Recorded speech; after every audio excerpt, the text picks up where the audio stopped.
હોલિકા દહનની આગ અને ધુમાડો હોય છે રહસ્યમય. તે જણાવે છે ભવિષ્ય વિશે. જાણો દિશા પ્રમાણે કેવું રહેશે આવનારું વર્ષ.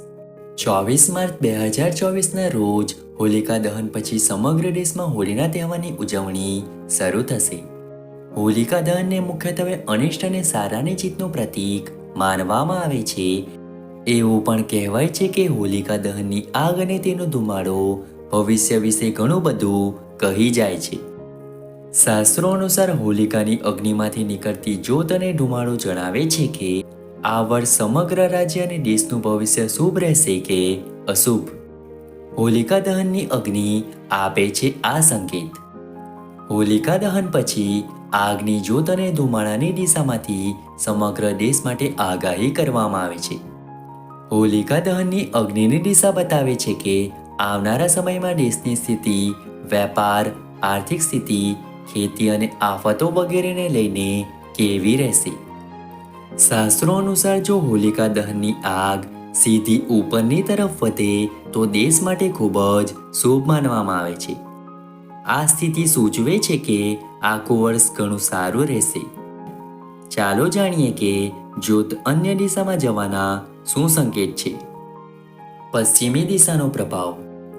હોલિકા દહનના સમયે જો અગ્નિની જ્વાળા અને ધુમાડો પશ્ચિમ તરફ જવા લાગે અથવા જો હોલિકા દહન સમયે પવન પશ્ચિમ તરફ ફૂંકાય તો તે આખા વર્ષ માટે શુભ સંકેત માનવામાં આવે છે.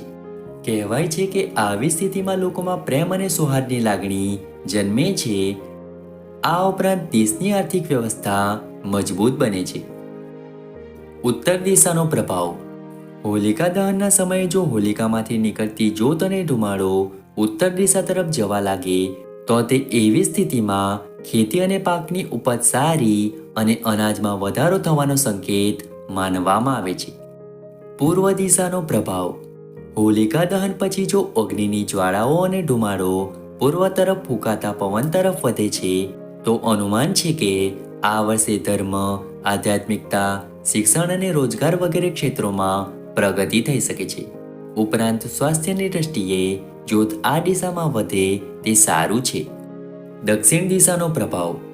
હોલિકા દહન સમયે જો હોલિકામાંથી નીકળતી જ્યોત અને ધુમાડો દક્ષિણ દિશા તરફ જવા લાગે અથવા હોલિકા દહન સમયે પવન દક્ષિણ દિશા તરફ ફૂંકાય તો તેનો અર્થ એવો થાય છે કે આવી સ્થિતિમાં રાજ્યની સ્થિતિ તૂટી જશે અને દુષ્કાળની શક્યતા વધી જશે.